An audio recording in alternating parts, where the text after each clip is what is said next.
Tori Petry here in Nashville, Tennessee for the NFL Draft, and I am joined by NFL Network's Daniel Jeremiah. Daniel, you have the Lions taking Jonah Williams in your final mock draft before today, at least. I'm sure you'll come out with one more before the draft starts. But why was Jonah Williams your pick?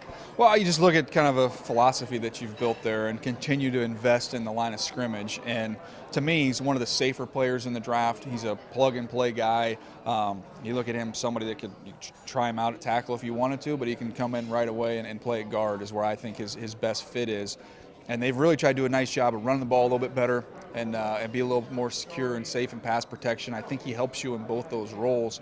Inside a division, when you look at what Minnesota's going to throw at you with their front and you look at what the Bears are going to throw at you with their front, the Packers made a big investment in their front in the offseason. So continuing to fortify that offensive line, I think, could be a way they go. It certainly wouldn't be unlike Bob Quinn to pick an offensive lineman in the first round. Why do you see Williams as a guard?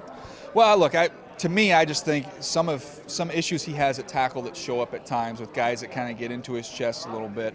I don't think he'll have that same issue playing inside where everything's condensed. He can get on people right away, and he's got great balance.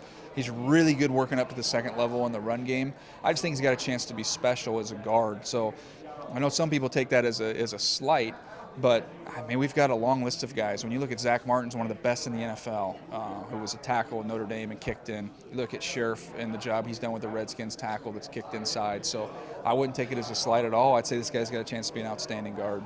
If it's not Williams, what other needs do you see for the Lions at pick number 8? Well, I think first of all, you look at trying to get out of there, try and trade out, which seems to be a potential there. They could get out of there. They've done more work on the corner position than any other position in the draft, but where their position, there's no corner to take there, in my opinion. Value-wise, you're not getting value. So if you're open to trading back, that to me points to the corner position and saying we can trade back and we can get a corner. Of course, you could stay there, and take another edge rusher, is always an option. But to me, I would say if you're asking me the most likely things to happen, number 1 is trade out and target a corner. Number 2 would be you stick and pick, and you'd probably take an offensive lineman.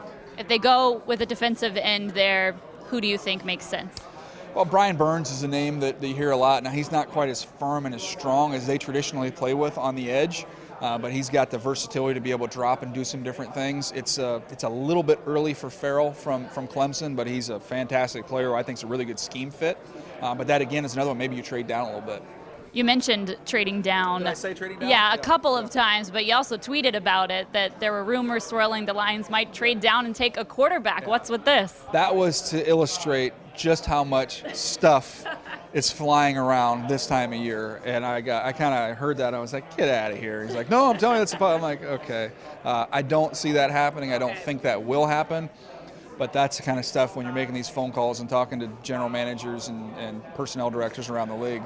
It's swirling. Stuff is swirling. Let's just leave it at that. So we're not putting any weight in the Lions taking a quarterback in the first round. I've long said that anything you hear in the last week of the draft process, just plug your ears. You'll be better served. Lots of smoke screens. No question. Well, thank you so much, Daniel. We appreciate it. Have the best draft night. Yeah, good to see you.